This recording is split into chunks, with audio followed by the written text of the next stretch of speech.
Philippe m'a dit tu choisis un sujet léger, très léger. Alors, tu m'en voudras pas. Je vous pose une question. Réussir, qu'est-ce que ça veut dire? Je voulais pas vous laisser partir en vacances sans ça. C'est pas léger, ça. Septembre 2014. Je suis au départ du Paris-Versailles.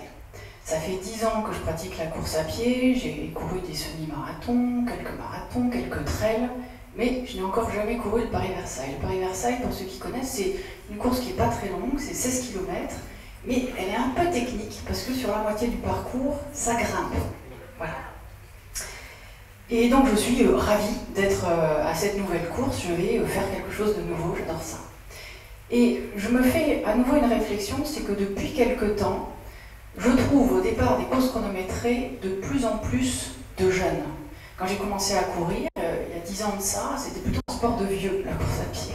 Il y a de plus en plus de jeunes, des garçons, des filles, et je trouve ça absolument génial. Et puis il y a sur le côté un groupe de polytechniciens, des jeunes polytechniciens, ils font beaucoup de bruit, ils sont très arrogants, c'est délicieux.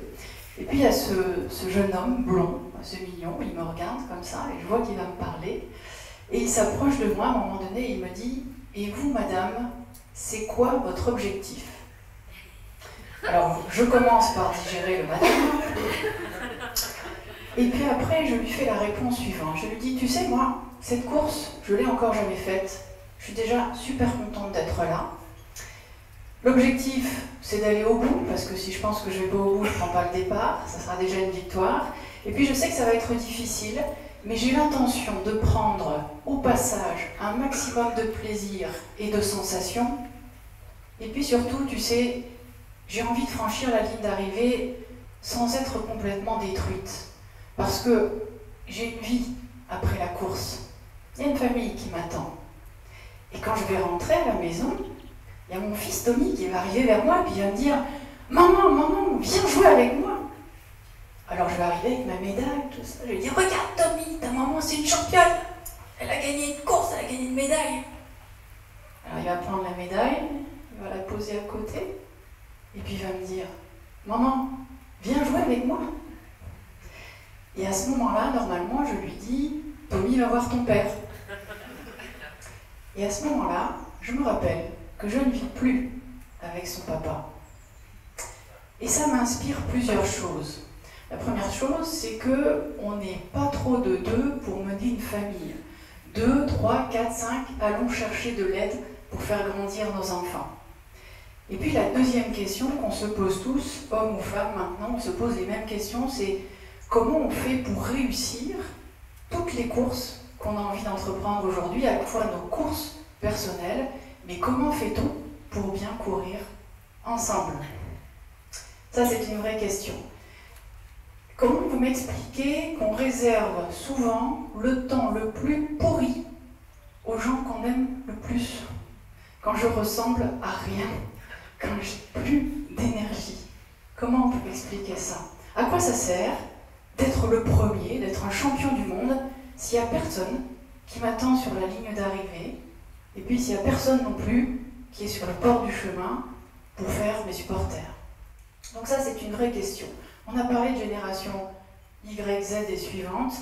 Un début de proposition peut-être, tant qu'à faire, puisqu'on les a à la maison et dans les entreprises. Un début de proposition sur la réussite. Réussir, qu'est-ce que ça veut dire? Alors, quand ton ado qui commence à te dire que tu es un no-life, traduisez mono-life, autrement dit, tu fais un seul truc, genre, tu travailles beaucoup. Quand ton ado, il te dit que tu es trop inutile, vous avez peut-être entendu cette expression terrible, tu es trop inutile, tu sers trop à rien. C'est très important pour les jeunes de savoir à quoi on sert. Et puis, quand il te dit que tu n'as pas d'amis, bon ben là il faut commencer à s'inquiéter et à faire quelque chose. Et comme ils sont sympas, nos ados, ils nous donnent aussi la réponse. Un début de réponse peut-être, un début d'inspiration. C'est toujours dans leurs mots que je vais chercher. Si tu as du swag, si tu as du style, une personnalité, si tu es engagé, si tu es utile, autrement dit, si tu contribues à quelque chose, à quoi tu sers, au service de quel projet mets-tu tes talents, tes compétences, ton énergie, ton temps. Et puis, il y a une autre expression aussi que j'aime beaucoup, elle est très d'actualité, notamment avec les réseaux sociaux, ça pose des questions sur le temps d'ailleurs. Est-ce que vous êtes frais? Vous avez déjà entendu cette expression, être une fraîcheur. Autrement dit, qu'est-ce que vous avez fait récemment dans votre vie? C'est quoi votre actualité? Parce que vous avez sans doute remarqué que les jeunes, ça ne les impressionne pas du tout quand on a été directeur de je sais pas quoi ou champion de quelque chose. Il dit ok papa, t'as été champion là, mais depuis, t'as fait quoi? Vous en êtes où? Si tu as du swag, que tu es utile et que tu es frais, alors potentiellement tu peux devenir un parent, un manager, un leader, suivi, liké, populaire, c'est une autre expression qui s'emploie, potentiellement avec plein d'amis, autrement dit, un gros réseau. Ça va jusqu'à présent? Alors, donc, est-ce que vous savez répondre à ces trois questions, puisque finalement ça revient à ça? Qui es-tu? À quoi sers-tu? Et ton actualité, c'est quoi? Exercice. Je m'appelle Delphine Buisson, j'ai 45 ans, j'ai 3 enfants qui me connectent directement aux générations Z et suivantes. J'ai une passion pour la course à pied et mon métier, c'est entraîner des hommes, des femmes, des jeunes à entreprendre et à réussir. J'exerce mon métier de 3 façons. J'enseigne l'excellence relationnelle à l'ESCP Europe. Je donne des conférences sur le thème du leadership, du self-leadership et du management de projet. Et puis, je dirige et j'anime l'Alliance Russe, 3e groupement de cabinets d'expertise comptable indépendants. Ça veut dire que concrètement, j'anime une communauté de personnes sur un mode de management totalement non hiérarchique. J'inspire, j'anime, j'entraîne une communauté de patrons, une communauté de professionnels, des groupes projets, des clubs utilisateurs. Et si je veux que mes clients me suivent, j'ai intérêt à avoir du swag, à me rendre utile et à avoir une actualité. Et dans le fond, c'est bien la moindre des choses que je leur dois. Parce que si je veux que mes clients, que mes équipes me suivent, il m'appartient de leur donner envie. Si je leur demande de chausser les baskets, pour moi, pour nous, il m'appartient de les inspirer et de leur donner envie. Car toutes les courses commencent par le temps du désir. Le temps du désir. Et toutes les courses se courent en 4 temps. Le premier temps, c'est le temps de l'envie, le temps de l'inspiration. On agrandit son monde, on rêve, le champ des possibles. Ça, c'est le premier temps. Le deuxième temps, c'est le temps de l'audace. Je retiens mon souffle, entre désir et peur, le désir est plus fort, clic, je m'inscris, je m'engage, je vais commencer à préparer ma course. Et puis ensuite seulement, vient le temps de la course, réaliser pour se réaliser. Et toutes les courses, tous les projets devraient avoir une ligne de départ et une ligne d'arrivée. Il y a 2 courses dans la vie où on confond un peu la ligne de départ avec la ligne d'arrivée, c'est quand on devient parent et quand on se marie. On pense qu'on est arrivé, ça vient juste de commencer.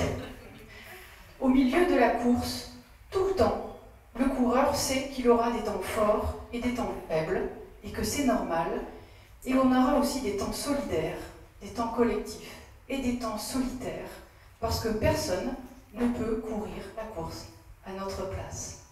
Et puis il y a ce 4e temps de la course, ce temps oublié.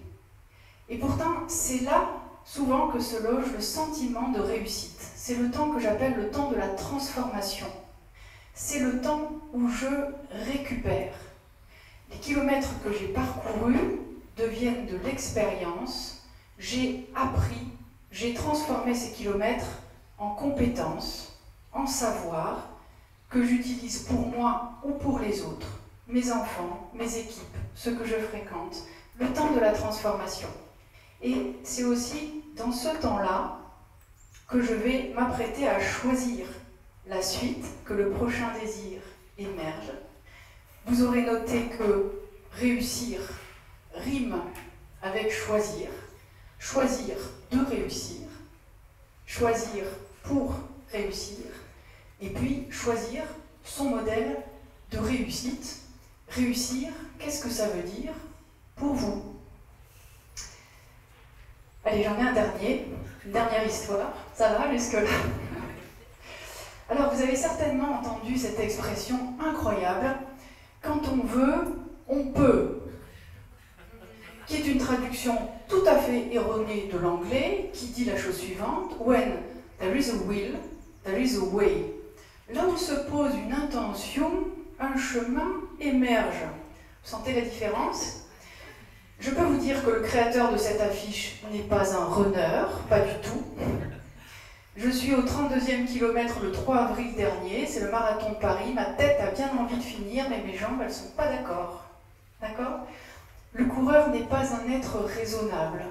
Le coureur, c'est un être sensé, doué de sensations. Et nous courons, un peu avec la tête, mais beaucoup avec le corps et avec le cœur. 2 exemples. L'année dernière, j'accompagne mon ami Mallory sur la 2e partie du marathon de Paris. Et vous savez, sur les courses organisées, ou vous ne savez pas peut-être, il y a des gens qui sont là pour animer, pour mener l'allure, etc. Et puis qui crient comme ça: on n'est pas fatigué. Alors tout le monde répond: on n'est pas fatigué, une ambiance du feu de Dieu. Et là, on est au 27e kilomètre, et dans les tunnels, c'est un peu silencieux. Et puis il y en a un, à savoir pourquoi, il lance: on n'est pas fatigué. Et t'as quelqu'un qui lui dit: ta gueule. Quand t'es coureur, tu peux pas tricher. Ça s'appelle s'auto-mentir. Si tu te dis que tu vas bien quand tu vas pas bien, ça ne t'aide pas. Quand on est coureur, on pratique l'auto-empathie. On apprend à respecter ses émotions et ses sensations. Et une dernière histoire. En 2009, je fais un stage. J'accompagne un groupe d'ultra-trailers. Ils préparent l'UTMB, l'Ultra Trail du Mont Blanc. C'est 170 km, 10 000 mètres de dénivelé positif. Donc là, ça commence à devenir sérieux. Bon, le stage, c'est plus facile. 4 jours pour faire la même chose. Ça nous ramène à 40 km par jour et 2500 mètres de dénivelé positif tous les jours. Que croyez-vous que nous fassions pendant les temps de pause? De quoi on s'occupe quand on s'arrête, à votre avis? Les pieds. Merci madame. On s'occupe de nos pieds. Nous prenons soin de nos pieds. La morale de l'histoire, c'est que pour réussir les courses que vous êtes en train de courir aujourd'hui et celles que vous allez entreprendre demain, prenez soin de vous et de ceux CE et de ceux CEUX qui vous portent. Prenez soin de vous et de ceux qui vous portent. Merci.